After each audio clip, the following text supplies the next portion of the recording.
नमस्कार जी, राधे राधे। कैसे हैं आप सब लोग।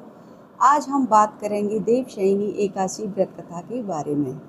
तो सबसे पहले तो हम ये जान लेते हैं कि एकादशी का व्रत कब किया जाना है। वैसे तो एकादशी तिथि 24 तारीख को 9:11 से शुरू हो रही है और 25 तारीख को 11:34 तक है।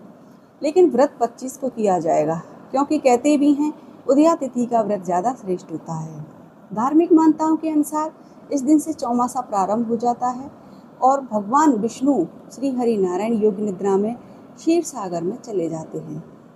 एक कथा ये भी है कि श्री हरि नारायण राजा बलि के द्वार पर पाताल लोक में पहरा देते हैं, इसलिए 4 मास तक मांगलिक कार्य वर्जित होते हैं।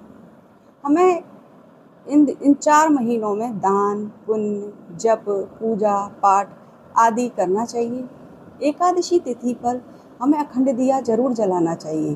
अखंड दिया घी का या तिल के तेल का हो सकता है। अखंड दिया हमें पूर्णिमा, अमावस्या, एकादशी तिथि को जरूर जलाना चाहिए, जो या तो ईशान कोण यानी पूजा घर में, अग्नि कोण यानी हमारे रसोई घर में जलाना चाहिए। उसको पुष्प या अक्षत का आसन देकर हम दिया प्रज्वलित कर सकते हैं। एकादशी तिथि को हम दान में चीनी, छाता, वस्त्र, मिठाई आदि दान कर सकते हैं। तो आइए एकादशी कथा प्रारंभ करते हैं। राधे राधे। बोलो श्री हरि विष्णु भगवान की जय। एक समय की बात है, भगवान श्री कृष्ण युधिष्ठिर से कहते हैं, आइए कथा प्रारंभ करते हैं। श्री कृष्ण भगवान युधिष्ठिर से कहते हैं कि देवशयनी एकादशी बहुत पुण्य फलदायी है। इससे सारे पाप कर्म नष्ट हो जाते हैं और बहुत सुख की प्राप्ति होती है। मनुष्य को यह व्रत अवश्य करना चाहिए। मैं अब इसकी कथा तुम्हें सुनाता हूँ। बहुत समय पहले सतयुग में राजा मानदाता हुए, जो बहुत ही धर्मात्मा और अपनी प्रजा की सेवा में लगे रहते थे। लेकिन दुर्भाग्य से उनके राज्य में अकाल पड़ गया और प्रजा भूखी मरने लगी। जहाँ उनके राज्य में यज्ञ, अनुष्ठान, दान, पुण्य कर्म होते रहते थे, वही अब प्रजा भूखी मरने के कारण ये सारे कार्य बंद हो गए और सभी प्रजाजन कर्तव्य से विमुख हो गए, त्राही त्राही करने लगे।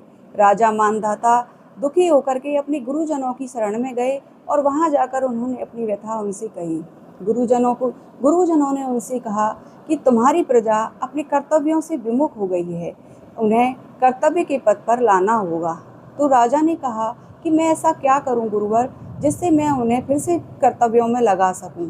तो उन्होंने कहा कि देवशयनी 11 आ रही है, तुम उसका व्रत करो और अपने राज्य में जितने हो सके तालाब, कुएं, बावड़ी, पोखर आदि का निर्माण करवाओ, जिससे खेती हो सके।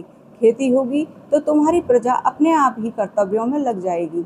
तो राजा ने गुरुओं को प्रणाम करके अपने राज्य में खूब कुएं, तालाब, बावड़ी, पोखर आदि बनवाए, यज्ञ अनुष्ठान किए और बरसात हुई, जिससे वो सारे भर गए और उनसे उनके राज्य में खूब खेती हुई और प्रजा फिर से कर्तव्य में लग गई। यज्ञ अनुष्ठान, धार्मिक कार्य होने लगे और फिर से राजा के राज्य में खुशियों का डेरा हो गया। तो इसलिए हमें ये व्रत अवश्य करना चाहिए। इससे सारे पाप कर्म इस जन्म के तो नष्ट होते ही हैं और अगले जन्म में भी हमें सुख की प्राप्ति होती है। तो कैसी लगी आपको हमारी कहानी। राधे राधे।